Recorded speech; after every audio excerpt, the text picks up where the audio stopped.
Okay, are you guys ready? Let's welcome to the stage Mr. Dion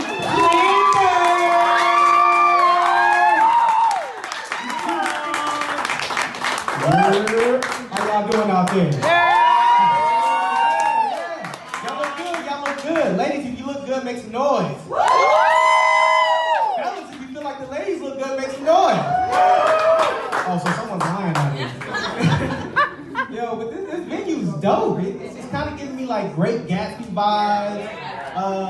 The other half of the crowd is giving me like Life vibes with Martin Lawrence. So I feel like at the craft tables, some of y'all will be playing Uno and some of y'all will be playing spades.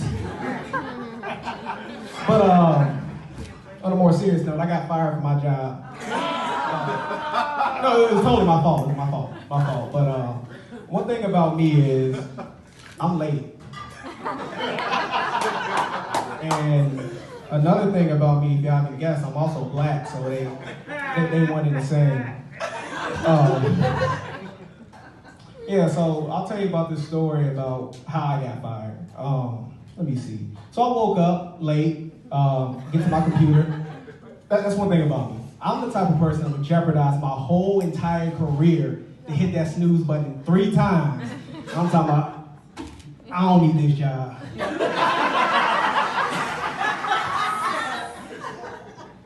They can all go to hell. All right, rent's due. So I wake up, go to my computer, check my message. My boss is like, yo, we need to have a meeting. So I'm like, oh man, what the hell he want now? So I go to the meeting. He's like, Dion, you're a great worker. Everything you do is top notch, but you're always late. And so I'm getting ready to talk to him. He's like, it was the delay of the train.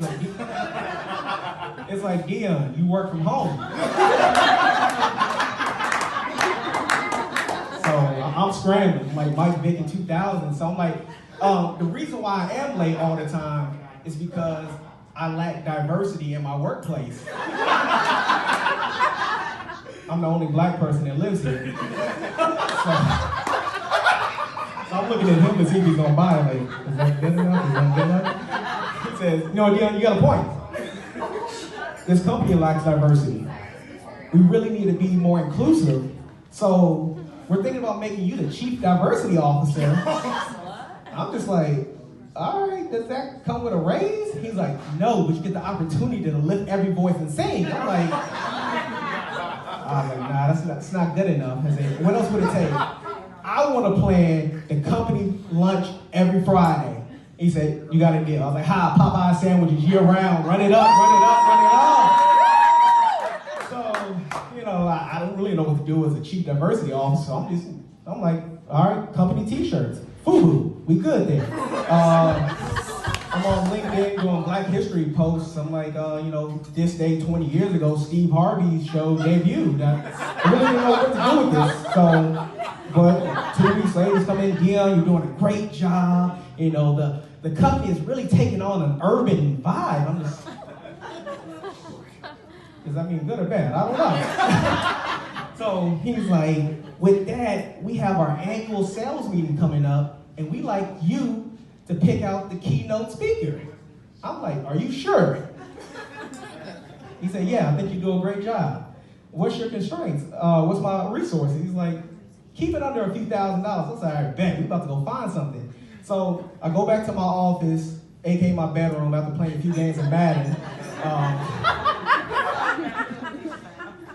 I love remote work. I don't really work anymore. I just put my office is like in a meeting all day long, and no one knows what I actually do. So I go on Google, typing in keywords like black, NAACP, HBCU, civil rights, to see who I can find.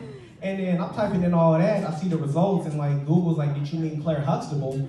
I'm like, no, I did not mean Claire Huxtable, but I don't think she's available.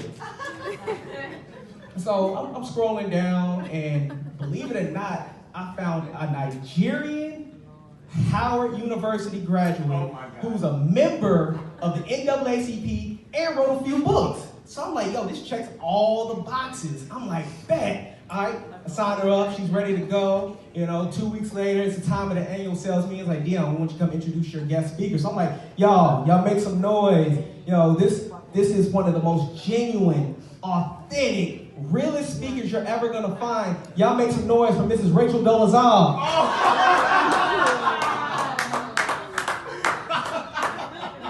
Yeah, that's why I was fired.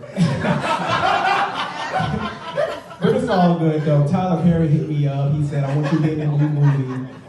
Medea Goes to Harlem. So y'all can check me out on HBO 12. We're gonna have a streaming service with the plus. But that's my time, y'all. Be on Sunday. Y'all make some noise. If you fall on the concrete, that's your ass fault.